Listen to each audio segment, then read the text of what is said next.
Assalamualaikum warahmatullahi taala wabarakatuh. Baik, yang saya hormati dosen pengampu Bapak Muhammad Alwi, yang saya hormati juga dan yang saya banggakan seluruh teman-teman kelas C yang tetap selalu kompak dan semangat. Pada kesempatan kali ini saya akan menjelaskan tentang tradisi tulis-menulis pra dan masa pewahyuan Al-Quran. Jadi teman-teman, ada banyak sekali rangkaian sejarah yang patut kita pelajari dan patut kita ketahui terkait dengan penulisan dan pewahyuan Al-Quran pada zaman Rasulullah SAW. Jadi pada zaman Rasulullah SAW, lebih banyak Al-Quran, ayat-ayat Al-Quran itu lebih banyak dihafalkan.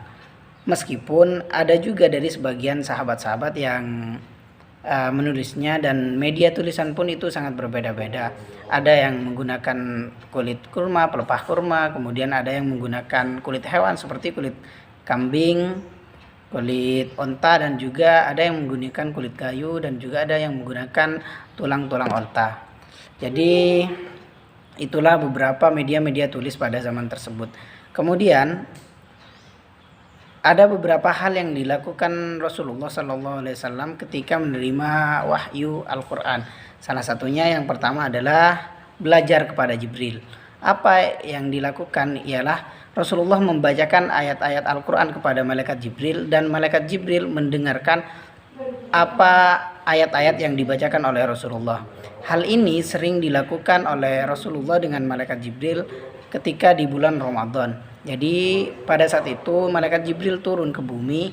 Pada bulan Ramadan malaikat Jibril turun ke bumi, kemudian datang ke Rasulullah meminta agar Rasulullah membacakan semua ayat-ayat yang telah diterimanya, kemudian dibacakan kepada malaikat Jibril. Jadi itu sering dilakukan di setiap bulan Ramadan. Kemudian yang kedua, apa yang dilakukan Rasulullah saat menerima wahyu? Kemudian yang kedua adalah Rasulullah membacakan ayat-ayat pada para sahabat. Beliau sering membacakan ayat-ayat Al-Quran ini di majlis, kemudian dia membacakan di waktu sholat, kemudian dia membacakan di saat khutbah, dan juga beliau terkadang mengundang beberapa para sahabat untuk datang ke rumahnya, kemudian beliau membacakan ayat-ayat Al-Quran kepada mereka. Yang ketiga, Rasulullah juga menghafal ayat-ayat Al-Quran, kemudian memerintahkan agar sahabat juga menghafalnya, dan diterangkan bahwa Rasulullah SAW itu tidak akan terlupa dengan hafalannya. Ini disampaikan oleh Allah Subhanahu Wa Taala dalam firman-Nya dalam surat Al-Alaq, "Sanutriuka fala tansa illa masyaallah." Kami akan membacakan ayat Al-Quran kepadamu kecuali Allah menghendakinya, dan kamu tidak akan lupa kecuali Allah menghendakinya. Seperti itu. Kemudian yang keempat, Rasulullah juga memerintahkan para sahabat untuk menulis Al-Quran. Yang kelima adalah menjelaskan maksud dari ayat-ayat Al-Quran. Jadi Rasulullah juga menjelaskan apa maksud dari ayat ini, apa maksud dari ayat-ayat yang lain.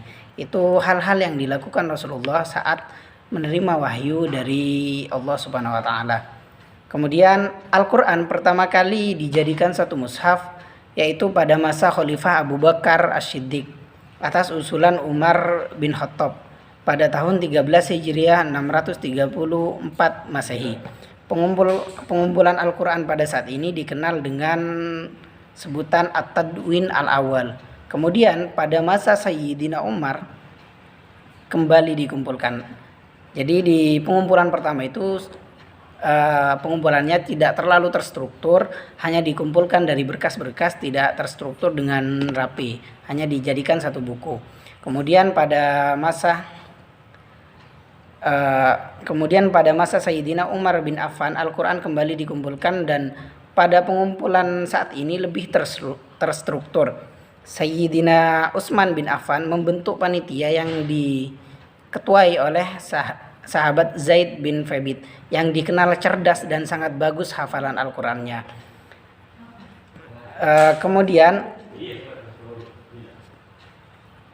panitia penulisan dan pengumpulan Al-Quran tersebut berhasil menulis ulang Al-Quran 30 juz beserta 5 salinannya. Mushaf ini dikenal dengan sebutan mushaf induk, dan penulisannya dikenal dengan penulisan uh, kaidah Rasm Utsmani.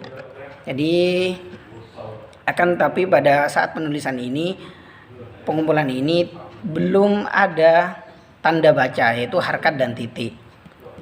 Karena banyaknya umat Islam yang kebingungan dalam membaca Al-Quran, maka atas perintah Gubernur Zaid pada masa dinasti Umayyah, tulisan Al-Quran yang tidak ada tanda baca tersebut disempurnakan, dan ulama yang ditugaskan untuk menyempurnakan cara membaca tanda baca tersebut, yaitu adalah Abu Aswad Ad-Du'ali. Beliau memberikan tanda titik pada huruf-huruf yang ada dalam Al-Quran.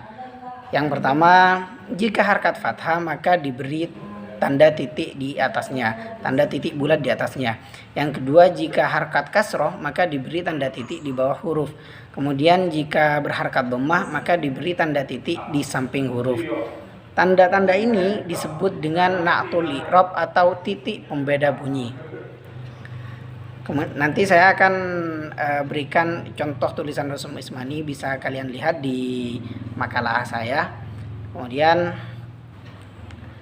lanjut, hingga pada masa ke masa tulisan Al-Quran terus berlangsung dengan mengacu pada hasil ijtihad Abu Aswad Ad-Du'ali, hingga pada masa pemerintahan Abdul Malik bin Marwan, di mana pada saat itu umat Islam semakin majmu', sehingga banyak di antara umat Islam yang merasa kesulitan dalam membaca, karena yang seperti kita ketahui yang sudah ada pada saat itu hanya na'tul i'rab atau titik pembeda bunyi. Akan tetapi yang menjadi keresahan umat Islam sekarang adalah banyaknya huruf-huruf yang kembar, seperti huruf ba, ta, sa, nun, dan ya, itu huruf-huruf kembar tanpa adanya pembeda. Yang kedua adalah huruf ja, ha, ho, itu juga merupakan huruf-huruf kembar yang sulit dibedakan oleh umat Islam pada saat itu.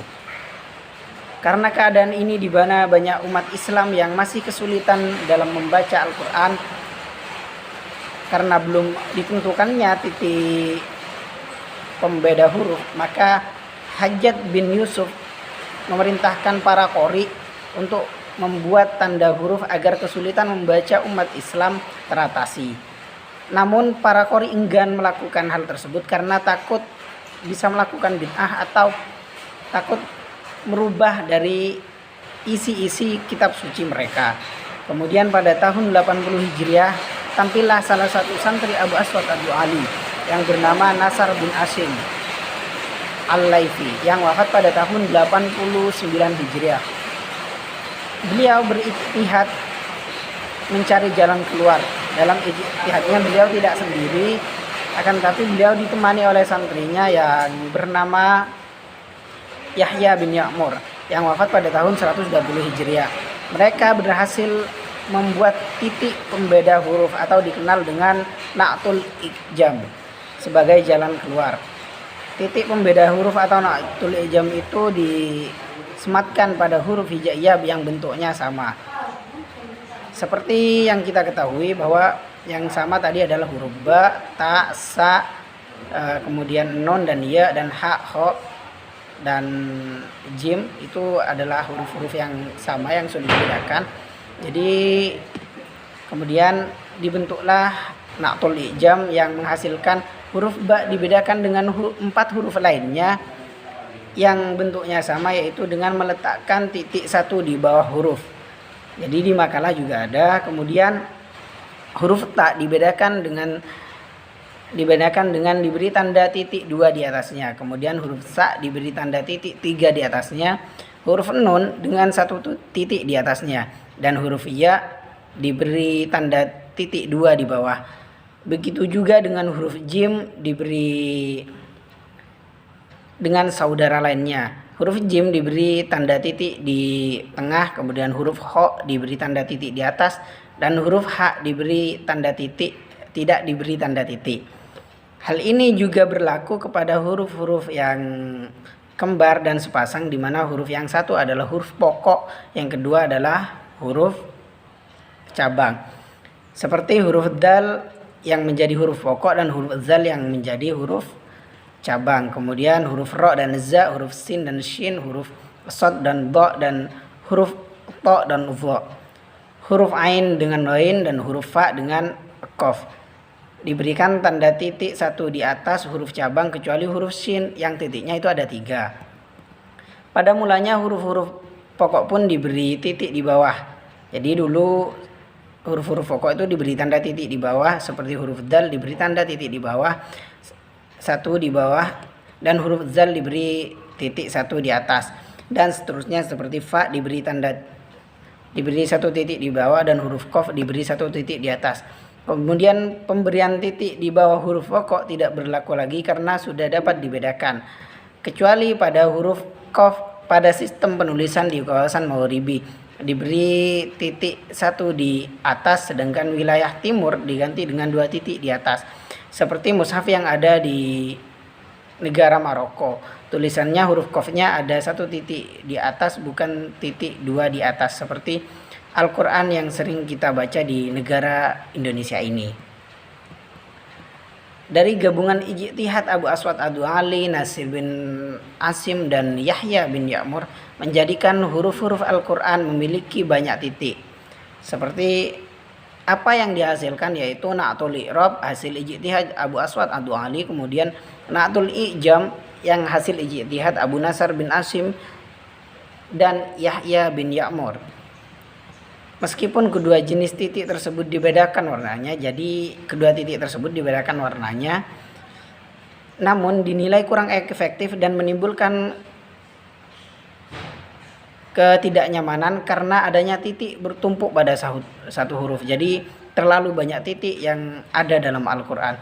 Misalnya pada huruf zal yang di atasnya diberi harkat fathah, maka akan ada 2 titik bertumpuk di atasnya, dan juga apabila huruf zal berharkat kasroh maka akan ada 2 titik di atas dan di bawahnya.